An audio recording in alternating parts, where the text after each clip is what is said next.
Hello and welcome back. This is Dr. Christopher Gennari, and this is the Great Big History Podcast. In our current season called Progress, Backlash, Health, and Trauma, we do Babylon, the still point of the turning world.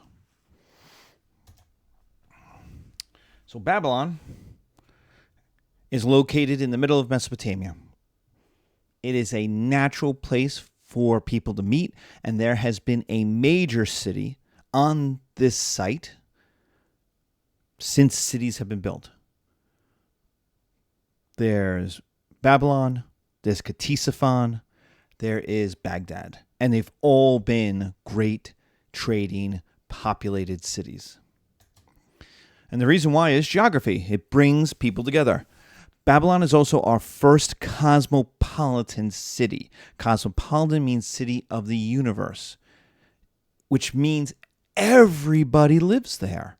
From all over Mesopotamia, from all over the southwestern Asia, from Central Asia, there are pockets of people from all over in Babylon. It is massive. 250,000 people live there. It was 25 times the size of a typical town. Typical town was 5,000 people. This is 250,000, which means there was nothing like it before. When people went to Babylon, their minds were blown because there was simply nothing like it. The advantage of Babylon's cosmopolitanism, its diversity. The mixture of culture and gods and behaviors and knowledge and skills and ideas. It allows for progress. The Hanging Gardens of Babylon, where water literally flowed uphill. Now, I don't know much about water, but I know it flows down. It follows gravity. The Babylonians were able to figure out how to make it go against gravity without electricity, without pumps. They were able to use physics to do so. So it allows for progress. It's money. It's development. It's ideas. You became a better blacksmith. You got better tools. There's also lots more opportunities. There's more jobs. There's more people to sell to. There's more markets. You were able to be anonymous. You could be anything. You could get rich. This is David Copperfield in London. This is Charles Dickens and his books. Talk about the anonymous nature of London. You could start over. Unlike in your small town, somewhere in Sumer, you could start over.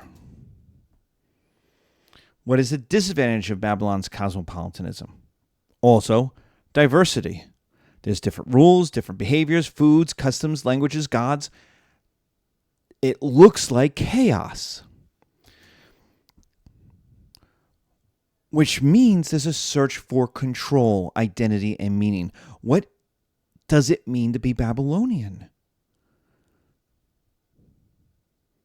We will see this with the Code of Hammurabi, the idea that laws, unity via behavior, not belief. You could believe in whatever God you want, but you have to follow Hammurabi's laws. It's unity by behavior. These are the rules, these are the consequences if you don't follow them. Otherwise, you could do what you want. You want to eat shish kebabs? Go right ahead. But you're going to follow the rules. For the Hebrews and others, they were horrified and envious. We see this in the Tower of Babel story, where you can build a giant building, a building that is so tall it knocks on God's front door. That's like our skyscrapers. Like, listen to the word skyscraper, right? A building that scrapes the skies. That's how big they are. That's the Tower of Babel. It's so big. If you went to the top, you can knock on God's front door.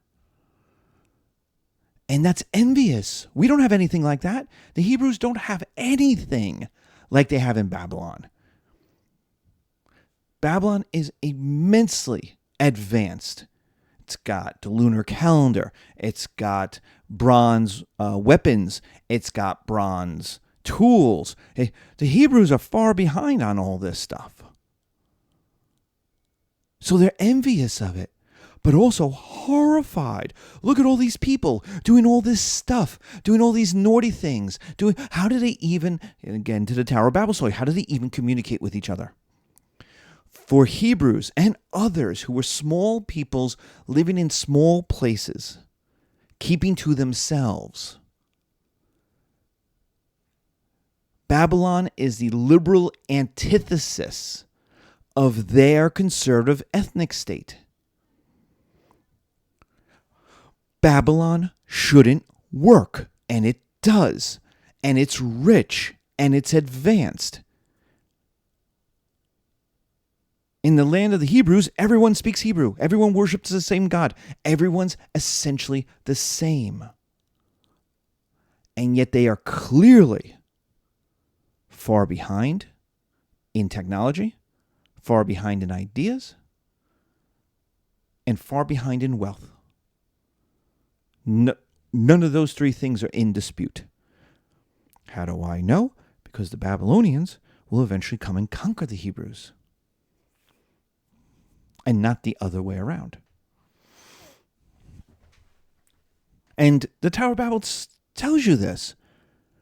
The Hebrews don't have anything that big, that tall. That's why they see it as a bad thing. Gilgamesh. Gilgamesh is the first super novel, the first super story. It's actually not a novel. It's a epic poetry. But it's the most popular story in Mesopotamia. Everybody will read it. It is 1,500 years older than anything in the Bible. Why is that important? Because it shows that the fact that everybody's reading this, and the fact that the Hebrews will use pieces of it in their books as well, the flood is the most famous part, is that there's a unity of cultural values and also worries.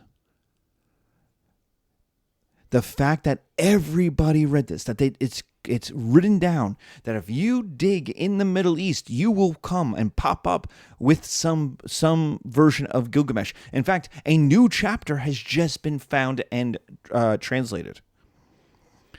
The fact that it's everywhere tells you that it said something. It spoke to people. And that's the unity of cultural values and people's worries. And the first question is, how should a good king behave? Because when Gilgamesh starts, he's not a good guy. He's king, and he's selfish, and he's rapey, and he's drunken.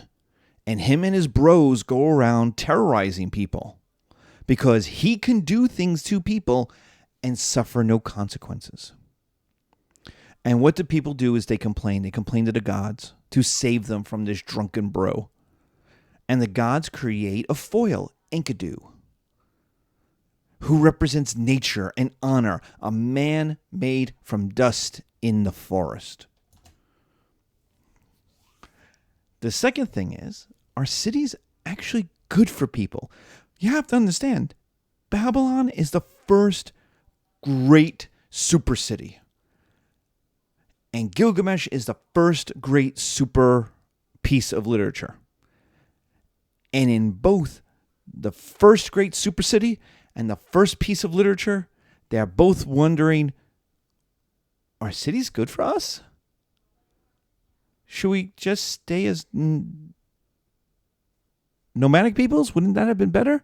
Are cities really good? I don't know. Can we move to the suburbs? Like Enkidu is, quote, the noble savage. He's raised outside of civilization, and thus he's seen as better. That there are aspects, values, that Gilgamesh is selfish and rapey. He's obsessed with stuff like getting drunk and getting money. There's dishonor in being civilized. There's a lack of freedom in it. And finally, and this is the part of the story that is the Great Flood, the Noah's flood. But remember, this is 1,000 years before Noah. So Gilgamesh's flood is, why do we die? Why do we have to die? Dying sucks. So how can I live forever? And Gilgamesh goes on a whole hero's journey to try to live forever. And what he learns is he can't. He won't. So how do you live forever? Stories. Through stories of your deeds, you will live forever.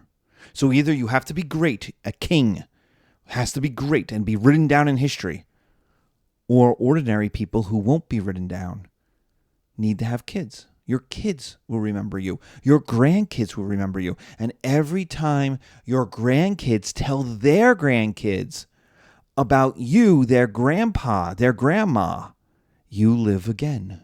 You live through their stories. That brings us to the chariot revolution.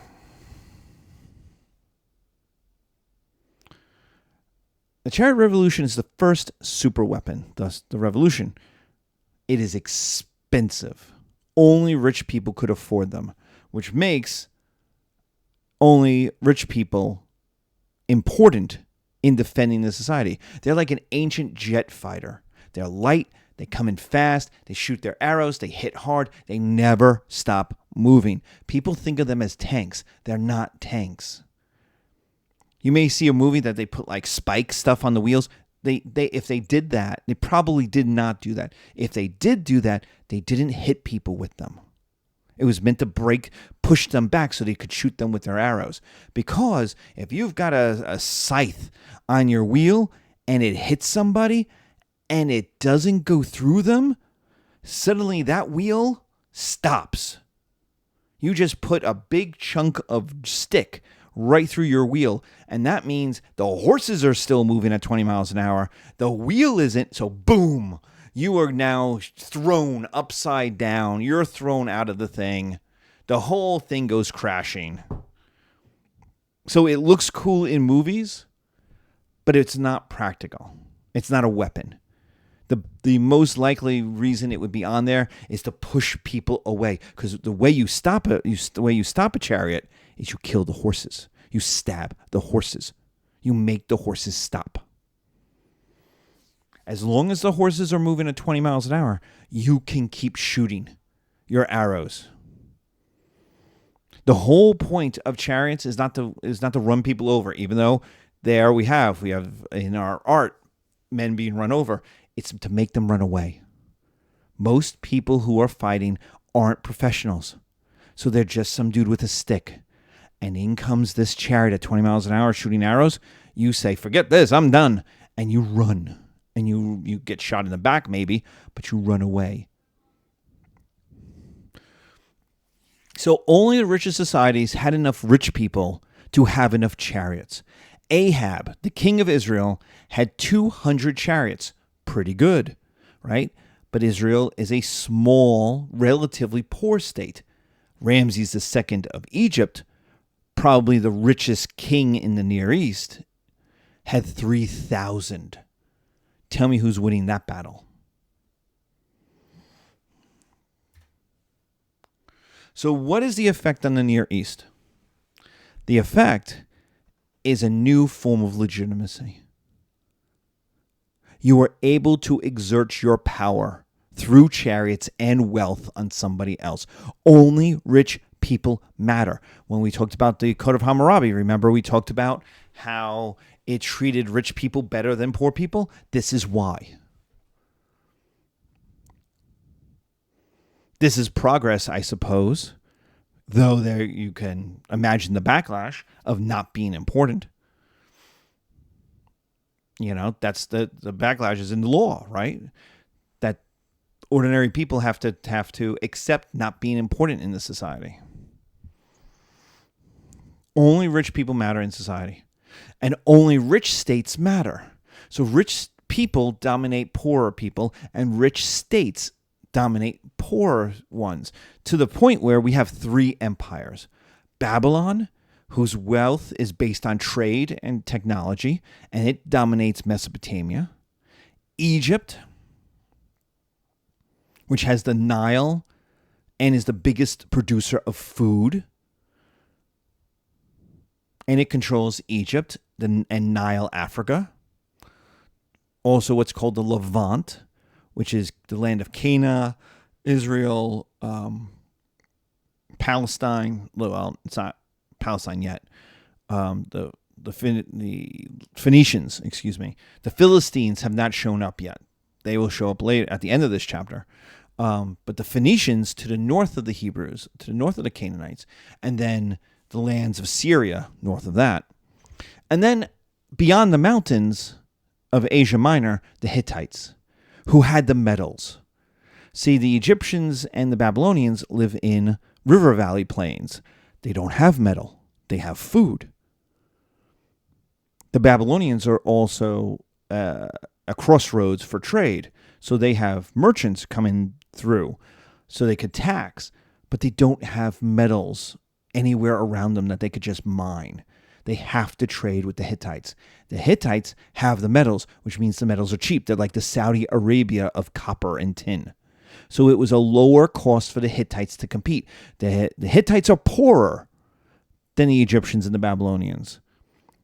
But that poverty doesn't matter because it was cheaper for them to compete. The cost of their resources was subsidized by selling to the Babylonians and the Egyptians. Now you may go, well, why did the Hittites even do that? Why didn't they just hoard all the iron and copper and tin for themselves? And the answer is because it was just too much money to say no. I mean, yeah, you had to. It's, you know. And notice why the Egyptians go up the river. They go into Africa. Same reason. So they're not reliant on the Babylonians. Not relying on the Hittites, excuse me. The Babylonians could also pull in things from Persia, could pull in things from India.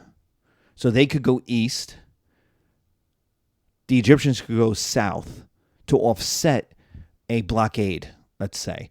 So it made more sense for the Hittites to sell. They were going to get the stuff anyway. One way or another, you might as well be the ones making the money off of it, right? All right. That brings us, so that's the world that we have, right? We've got these cities that are growing, right? People are becoming more urbanized. Babylon is the trade center of the world and the technological hub. The Hittites are mountain folk. Tough people, they've got chariots, right? The Egyptians, rich in their river valley and protected by their desert, by the Sinai Desert, right? So the world is these three big empires. And then the world ended. There was an apocalypse, the first apocalypse. Now, you can count that we're in the second, third.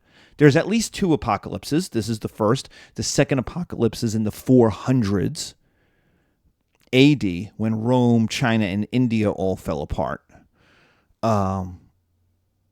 So an apocalypse is when the civilized world collapses. And what happened is we don't really know. Now, I have been arguing for 15 years that it's climate change. Something happened that affected the food supply of nomads. Because what we do know is nomads got on the move. The world got on the move. This is the book of Moses. This is the book of Exodus. The Canaanites are on the move, searching for a homeland. That's the Bronze Age collapse. So Exodus is a memory of when the Hebrews were forced to be on the move, looking for a new homeland. That said, why? Why would nomads get on the move? Well, nomads only get on the move when they don't have food. So the nomads move, they crash into other nomads, push them out of the good food places. The new nomads, the second group of nomads, move and crash into civilized zones, again, looking for food. Now those civilized zones are now on the move, burning other civilized zones. So every major settled civilization is destroyed. All of Greece is burned. The Hittites just splinter apart like if you took a sledgehammer to a window, it just broke into 100 different little pieces. The new kingdom, Egypt, is overwhelmed. Babylon is sacked and then sacked and then sacked again. It is a dark age, a loss of knowledge of culture and writing. It had never happened before, a dark age. The Greeks, the dark age for the Greeks is so dark, they forgot how to read and write. We have two forms of ancient Greek, Linear A and Linear B. We can read Linear B. That's the Greek of Homer. We cannot read Linear A. We don't have enough of it. Not enough survived. And the Greeks couldn't read it. This is the more important part. Like, we can't read it. Oh, well. But the Greeks of Homer's time couldn't read the Greek of 500 years before them. Think about that. It's like us not being able to read Shakespeare. I know some of the words have changed, but I can read Shakespeare and understand it. Right? Homer couldn't. So that's a dark age. They had to reinvent writing. This is a trauma to the settled world. And so we're going to have to reconstruct. And so our next question is, what happens next? So be safe, thank you, and take care.